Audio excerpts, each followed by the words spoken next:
Doctor Shafiqur Rahman বলেন, ৩৬ জুলাইয়ের ঘটনার পরই যাদের কারণে আজকের এই নতুন বাংলাদেশ, তাদের প্রতি জাতির দায়িত্বশীল হিসেবে আমাদের কৃতজ্ঞতা প্রকাশ করছি।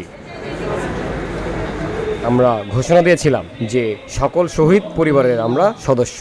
কথাটা বলা সহজ, কিন্তু হৃদয়ের মানচিত্রে ধারণ করা সহজ নয়। ৩৬ জুলাইয়ের ঘটনার পরপরই আমরা চেষ্টা করেছি যাদের কারণে আজকের নতুন বাংলাদেশ, তাদের প্রতি জাতির দায়িত্বশীল অংশ হিসাবে আমাদের কৃতজ্ঞতা প্রকাশ করতে। আমরা ঘোষণা দিয়েছিলাম যে সকল শহীদ পরিবারের আমরা সদস্য। কথাটা বলা সহজ, কিন্তু হৃদয়ের মানচিত্রে এটাকে ধারণ করে রাখা অসহজ। সোমবার ইস্কাটন ঢাকা লেডিস ক্লাবে আহত পঙ্গু ও শহীদ পরিবারের সদস্যদের নিয়ে ইফতার মাহফিল আয়োজিত অনুষ্ঠানে তিনি এসব কথা বলেন। বাংলাদেশ জামায়াতে ইসলামী ঢাকা মহানগর দক্ষিণের উদ্যোগে আয়োজিত ইফতার মাহফিলে অংশ নেন জুলাই আহত ও শহীদ পরিবারের সদস্যবৃন্দরা। সে সময় আহত ও শহীদ পরিবারের সদস্যরা বলেন, একমাত্র জামায়াতে ইসলামী তাদের পাশে এসে দাঁড়িয়েছেন, তাদের খোঁজ খবর নিয়েছেন।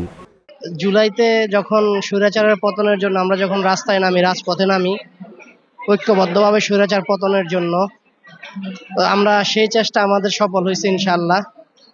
এখন আমাদের বাদবাকি পথ চলা, এবং আমরা যারা আহত আছি তাদেরকে তারা স্মরণ রাখছেন, তার জন্য তাদেরকে ধন্যবাদ। আমরা এখানে কতজন আসছে? 22,000-এর মতো আহত আছে সারা বাংলাদেশে।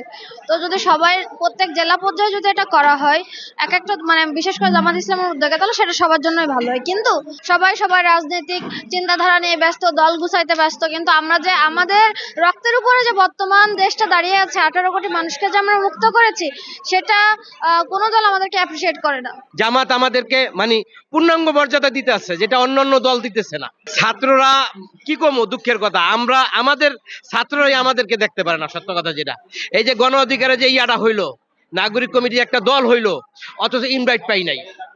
একবারও তো বলতে পারতো যে যারা আহত এবং শহীদ পরিবার আছে সবাইদেরকে দাওয়াত দিলাম, সেই রকম দাওয়াত আমরা পাই নাই। আমি যাত্রাবাড়ি থানার সামনে গুলি খাইছি, হাতে প্লাস পায়ে। আমার পায়ের অবস্থাও খারাপ, হাতের অবস্থাও খারাপ। আমি ডাইনার দিয়ে তো খাইতেই পারি না। বাংলাদেশের ঢাকার ভিতরে বিভিন্ন কোনা কোনা থেকে আমাদেরকে বিসিরে আনছে, আইনা সংগঠিত করে আমাদের যেভাবে খোঁজ খবর নিচ্ছে, আসলে তাদের কাছে আমরা কৃতজ্ঞ। আমি সাধারণত একজন ড্রাইভার, আমি তো কোনো দল করি নাই, আমি কোনো দলের জন্য যে আন্দোলন করি নাই, আমি দেশ রক্ষার জন্য আন্দোলন করছি। আমরা যেই কারণে আন্দোলন করছি আমরা তাই সফল হইতে পারছি।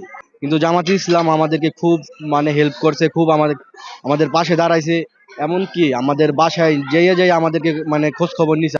জামিল হোসেন জিতু, বিউডি বাংলা, ঢাকা।